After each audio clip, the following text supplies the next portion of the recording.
Makanya kawan-kawan yang sholat subuh itu menyayangkan, kenapa sih sholat subuh itu kok hanya 2 rakaat? Lah logikanya ngeten ibu-ibu, bapak-bapak, jenengan pernah datang ke pesta? Bukan pesta di kampung yang rawon kali soto niku boten, Pak. Pesta yang lumayan ageng niku. Makanya di situ kan biasanya ada hidangan pembuka, ada hidangan penutup. Hidangan pembuka itu biasanya besar napa kecil?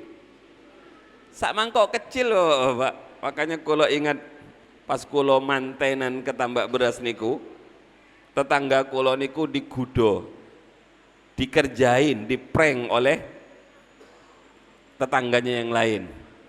Begitu dikasih sak mangkok kecil niku, yang isinya niku biasanya pentol kali niku, dibilangi mau dimakan, jangan dimakan dulu. Kenapa? Itu iwae. Iku iwa. Akhirnya Pak gak dimakan. Loh yang lain kok dimakan? Yang lain itu gak seneng iwa. Ditunggu nasinya datang. Di dalam nasinya sudah banyak ikannya. Loh ini kok. Jadi bapak-bapak, subuh itu seakan-akan sebagai hidangan pembuka. Karena dia pembuka, nggak usahlah banyak. Wong subuh niku hanya ingin mengungkapkan rasa syukur kepada Allah. Karena Allah telah menghidupkan kita setelah semalam suntuk kita mati.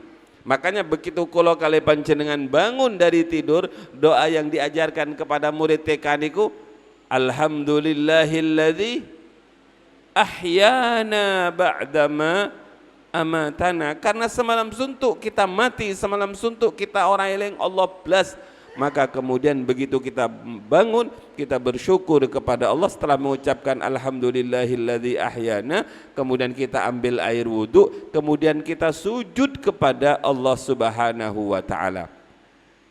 Di samping niku salat subuh niku luar biasa mulianya, karena wa Qur'anal fajri inna Qur'anal fajri kana masyhuda.